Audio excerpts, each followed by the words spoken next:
मैं 2025 साल के लिए बिल्कुल भी तैयार नहीं हूं भाई। आधा साल बीता है और अभी से इतनी बुरी खबरें आ गई हैं कि बस क्या बताऊं। कहीं अटैक हो रहे हैं, कहीं पे प्लेन क्रैश हो रहा है, मतलब आधा साल बीता है अभी। मैं तो भाई बहुत डरा हुआ हूं। और एक और बुरी खबर आ गई है। मैंने एक वीडियो बनाई थी ना, जहां पर मैंने आपको कहा था कि वोडाफोन आइडिया के ऊपर जितनी पेनल्टीज हैं, एजीआर ड्यूज हैं, ये सब कोर्ट ने कह दिया कि भाई नहीं हटाए जाएंगे, कंपनी को पे करना पड़ेगा। लेकिन सरकारों के हाथ में ये लास्ट डिसीजन छोड़ा था। अब हम ये सोच रहे थे कि सरकार कोई दूसरा तरीका निकालेगी वोडाफोन आइडिया के ऊपर कुछ रियायत बरतने का या उसको थोड़ा हल्का करने का, कि भाई चलो ठीक है, थोड़ा टाइम आपको दे देंगे। लेकिन मैंने आपसे ये भी कहा था कि अगर वो टाइम इनको दिया जाए तो बाकी ऑपरेटर्स भी अपने पेनल्टीज में टाइम और कंसेशन या जो भी है रियायत मांगेंगे, जो कि थोड़ी सी दिक्कत हो सकती है। अब यहां पर बयान आ गया है मिनिस्टर ऑफ कम्युनिकेशन का, जिनका ये कहना है कि भाई एक कंपनी का लॉस और प्रॉफिट और उसकी बैलेंस शीट उस कंपनी की जिम्मेदारी है, इसमें सरकार कुछ नहीं कर सकती। सरकार के जो स्टेक्स हैं वो ऑलरेडी 49% वोडाफोन आइडिया में हैं, जो कि औसतन देखा जाए तो बहुत ज्यादा है, और इससे ज्यादा स्टेक सरकार नहीं कर सकती, नहीं ले सकती, उन्होंने कह दिया है।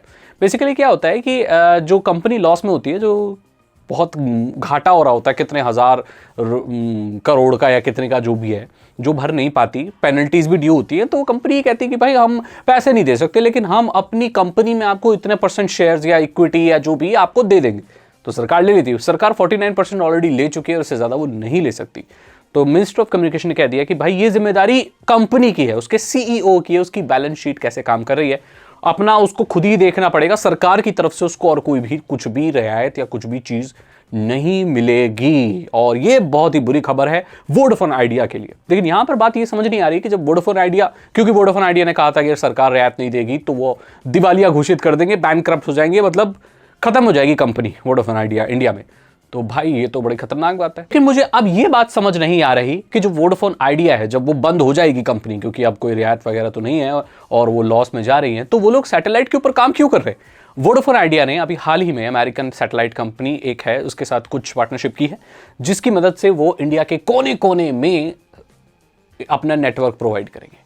मतलब डायरेक्ट मोबाइल में इंटरनेट सर्विस प्रोवाइड करेंगे या नेटवर्क अपने दे देंगे। अब हर जगह टावर लगाना पॉसिबल नहीं होता, पहाड़ों पे, जंगलों में, गांव में, कस्बों में, तो वहां पर क्या सैटेलाइट से वो प्रोवाइड करेगी नेटवर्क। जब कंपनी बंद होने वाली है तो ये इतनी बड़ी बड़ी चीजों पे काम क्यों कर रही है। इससे तो मिक्स सिग्नल जाते हैं। ये भी सिग्नल जाता है कि भाई अब रियायत नहीं दी गई है तो कंपनी बंद होगी। लेकिन कंपनी अगर हैवीली इन्वेस्ट कर रही है, पार्टनरशिप कर रही है सैटेलाइट कंपनियों के साथ, दैट मीन्स वो आगे भी इनोवेशन प्रोवाइड करने वाली है। देखो फ्यूचर कुछ नहीं पता, 50-50 चांसेस है वोडाफोन आइडिया बचेगा या नहीं बचेगा, कुछ अभी कह नहीं सकते। लॉसेस ऐसे ही रहे तो कंपनी का चलना बहुत मुश्किल हो जाएगा। वो प्लान के रेट्स बढ़ा सकते हैं, जो भी चीज कर सकते हैं, उससे भी कोई फायदा होने नहीं वाला है। देखो भाई अब क्या होता है कुछ कह नहीं सकते। इसी के साथ मैं ये बोलना चाहता हूं कि जो स्टारलिंक है भाई, उसका एक अपडेट आया है कि इसकी जो इंस्टॉलेशन चार्ज है वो शायद 33,000 रुपए होने वाली है इंडिया में, और ये एक सही चीज नहीं है। 3,000 रुपए का प्लान होगा, स्टार्ट होगा, जो कि अनलिमिटेड होगा, ये अच्छी बात है। लेकिन इंस्टॉलेशन चार्ज थोड़ा सा बग कर सकता है लोगों को। 33,000 रुपए कौन उस छतरी के लिए देगा, आई डोंट नो। अगर कोई और कंपनी आती है, मे बी जियो और एयरटेल इसमें कुछ करते हैं, सस्ता कुछ इक्विपमेंट बनाते हैं जो कि आपको रेंट पे दिया जाए, तो वो कुछ कह नहीं सकते।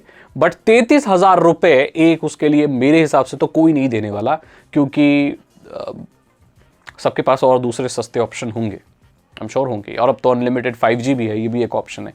तो 33,000 रुपए ये थोड़ा सा एक मसला है भाई। बाकी 3,000 रुपए लोग कर सकते हैं मैनेज, जो लोग भाई बिल्कुल इंटरनेट से जिनका काम चलता है ना, तो वो तो दे देंगे। लेकिन 33,000 रुपए थोड़ा सा वर्क कर सकते हैं। वोडाफोन आइडिया के केस में मैंने आपको बता दिया, कुछ भी कहना अभी बहुत ही मुश्किल है। अभी कंपनी के ऊपर है कि वो क्या करती है। अब या तो प्लान के रेट्स बढ़ाएगी या जो भी चीज करेगी, बचाएगी खुद को, और देखते हैं कैसे बचाएगी। बेंगलुरु में मैं आपको बता दूं इनका 5G आ चुका है और ये लोग 5G रोल आउट के लिए भी एक्टिवली काम कर रहे हैं। दैट मीन्स काम तो चल रहा है। मैं तो ये चाहता हूं भाई ये कंपनी बंद ना हो, क्योंकि अगर हुई तो ये ठीक बात नहीं होगी। इसी के साथ अब आप सोच रहे होगे यार मैं कभी बोलता हूं गुड न्यूज है, कभी बैड न्यूज है, क्योंकि मैं बहुत फ्रीक्वेंटली अपडेट कर रहा हूं। जैसे कोई भी इनपुट आता है, जो भी किसी मिनिस्टर का है, कुछ भी आता है, तो मैं आपको तुरंत बता देता हूं, राइट। इसीलिए ये स्टेटमेंट्स चेंज होते रहते हैं और आप रियल टाइम में अपडेटेड रहते हैं। तो मेक श्योर आप मेरे चैनल को सब्सक्राइब करें, बेल आइकन को प्रेस करें और मेरे साथ जुड़े रहें। मैं मिलता हूं आपसे अगली वीडियो में। Thank you so much and good bye.